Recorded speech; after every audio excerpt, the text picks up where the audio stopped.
একবার একটা ছেলে ব্যবসা করতে গিয়ে ব্যর্থ হয় বড় একটা ব্রিজের উপরে গিয়েছে, হত্যা করবে, জীবন রেখে লাভ নাই। ব্রিজ থেকে দিল লাভ দেওয়ার পরে ওই দিক দিয়ে একটা নৌকা যাচ্ছিল, নৌকার মাঝে দেখে তাকে উঠে ফেললো। নৌকাতে উঠে বলে যে তুমি বলে আমাকে কেন বাঁচালেন, আমি তো জীবন রাখবো না, আমি আত্মহত্যা করবো। বলছে ঠিক আছে, তোমাকে আমি শুধু একটা কাজ আছে, এই কাজটা করার পর তুমি আত্মহত্যা করে ফেলো। ভালো কথা। তো পরে তাকে নিয়ে গেল, একটা ঘরে নিয়ে গেল। লোক বসে আছেন, যে আত্মহত্যা করে সে পিছনে দাঁড়িয়ে আছেন, যিনি বসে আছেন একটু পরে বলে 2 কোটি। তো সে শুধু 2 কোটি শব্দটা শুনে, একটু পরে বলে 4 কোটি।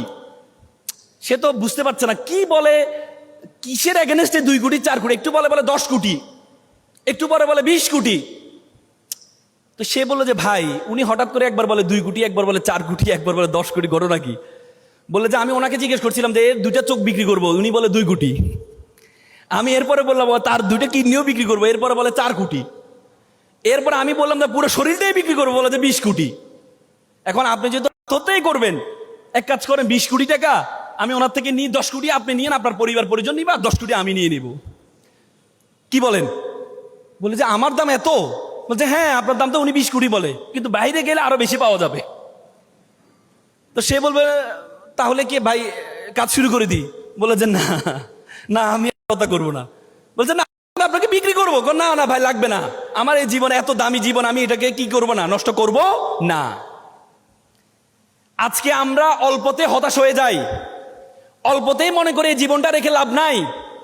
একবার হাদিসে আসছে, একটা পাহাড়ের উপরে একটা ব্যক্তি 400 বছর ধরে ইবাদত করছে। 400 বছর ধরে উপরে একটা গাছ আছে, ডালিম গাছ আছে, ডালিম খায়, আর নিচ থেকে পানি নিয়ে পানি খায়, আর সার্বক্ষণ ইবাদত করে। তো উনি যখন জান্নাতে যাবে, তখন আল্লাহ বলল যে তাকে আমার দয়া, তাকে জান্নাতে নিয়ে যাও। সে বলে আল্লাহ, আমি তো শুধু আপনার ইবাদতে করছি, তাহলে দয়া লাগবে কেন? আমি তো আমলনামা দিয়ে আমি জান্নাতে যাওয়ার কথা। আল্লাহ বলল তাই? বলে ঠিক আছে, তার আমলনামাগুলো 1 পাল্লা উঠাও, আর তার একটা চোখ 1 পাল্লা উঠাও।